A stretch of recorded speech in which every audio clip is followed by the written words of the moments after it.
retro-real presence.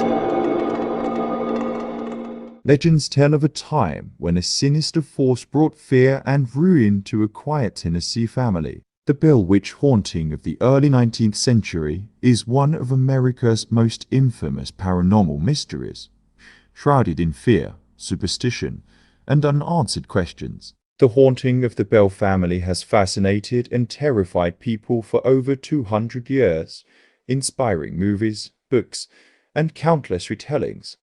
But what really happened on the Bell family farm? Tonight, we dive deep into the mystery, examining each chilling encounter, each whispered threat, and each terrifying revelation. Prepare yourself for a journey into darkness as we unravel the haunting of the Bell Witch. The early 1800s marked a period of expansion and settlement in rural Tennessee. John Bell and his family, devout Christians and respected members of their community, had moved to Adams, Tennessee, to build a life on fertile farmland, unaware of the evil presence that would soon take root in their home. John Bell was a well-to-do farmer and a trusted figure in his community. Life on the Bell family farm was filled with hard work, tending to crops, livestock, and daily chores. John, his wife Lucy, and their children were close-knit and committed to building a prosperous life. But as the Bells would soon learn, some things cannot be built or tilled into submission, and the security they had worked so hard to achieve would soon unravel in unimaginable ways.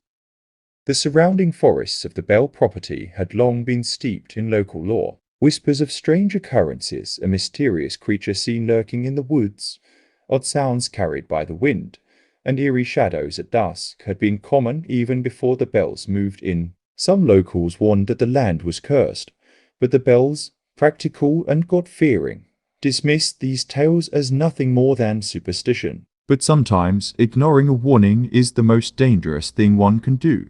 The first disturbances began in 1817, starting subtly but soon escalating in intensity. Strange, unexplainable sounds echoed through the Bell home, disrupting their quiet evenings. At first, these disturbances were infrequent, merely whispers and faint knocks. It began with faint scratching sounds, small, harmless, like a mouse in the walls. But soon, these noises grew louder, shifting from scratching to knocking, to violent pounding that reverberated throughout the house. The family tried to dismiss it, blaming it on animals or the settling of the house. But then, the sounds began moving, shifting from room to room, following family members around the house. One cold night, young Betsy, the Bell's daughter, was awakened by the sensation of an invisible hand tugging on her blanket. When she opened her eyes, no one was there, and yet the air felt thick and charged with a menacing presence. The next morning, Betsy's fright was written across her face, and her reluctance to share the experience spoke louder than words. Yet, it was only the beginning. The tapping on the walls soon escalated, shifting into otherworldly whispers, as though unseen eyes and ears lurked in every corner of their home. As the disturbances continued, the family began to hear a disembodied voice. At first, it was faint and unintelligible, but over time, the voice grew stronger, clearer, and unmistakably malicious. The voice called itself Kate and declared her intent to torment John Bell until his death. The voice that haunted the Bell family had no body, no face. She called herself Kate, and made her intentions chillingly clear. She had come to punish John Bell. The family attempted to ignore her, to drive her out through prayer and pleading, but Kate only grew bolder. She mocked their prayers, taunted their faith, and laughed in the face of their despair. This was no ordinary spirit. This was a force that thrived on terror. Friends and neighbors soon witnessed the spirit firsthand, invited by the Bells to confirm they weren't losing their sanity. The spirit, or Kate, as she preferred to be called, would shift between taunting John and whispering secrets of the townsfolk that no one else could possibly know.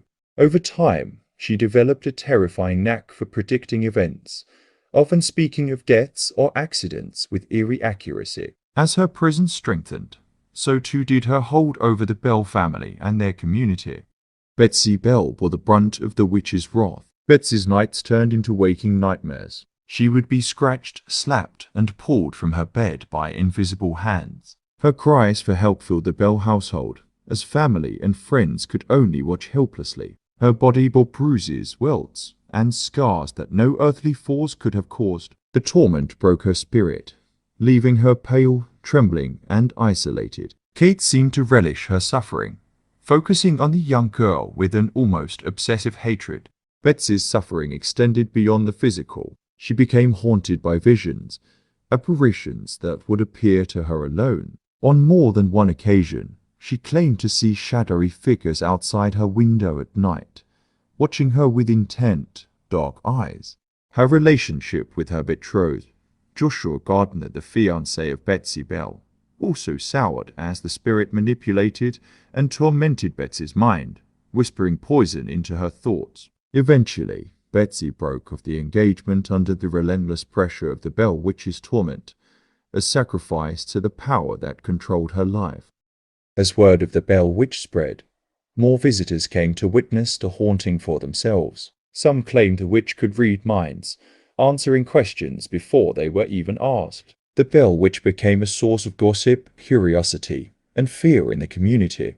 Curiosity seekers from miles around came to witness the Bell Witch's antics firsthand. Some came as skeptics, others as believers, but most left as witnesses to the witch's incredible and terrifying power. She would perform strange feats, revealing secrets, imitating voices, and mocking even the most devout clergy who attempted to exorcise her.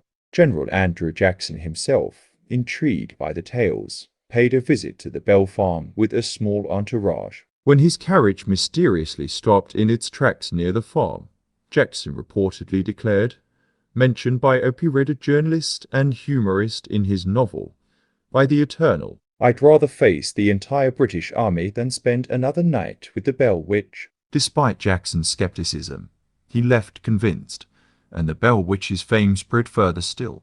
Each visitor added their own story, their own brush with the supernatural, further feeding the legend that would become synonymous with fear. John Bell's health had been deteriorating, and the witch delighted in his suffering. She would shout, scream, and laugh as he lay bedridden, helpless against her wrath. Then, one morning, John was found dead, a strange vial of black liquid by his side. "I gave old Jack a big dose of it last night," the witch proclaimed with satisfaction, claiming credit for his death. The vial's contents remained a mystery, a final, chilling reminder of her power.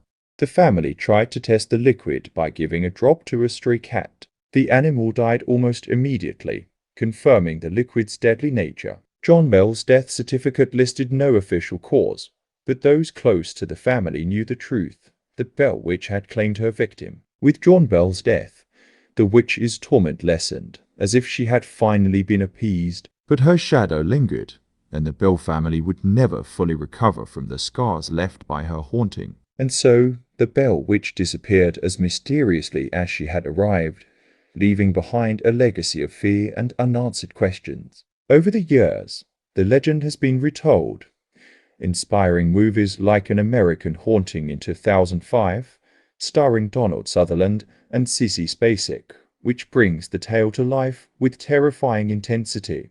Books and documentaries continue to explore the mystery, and paranormal enthusiasts still visit the Bell Witch Cave, searching for any sign of the spirit that once terrorized a family.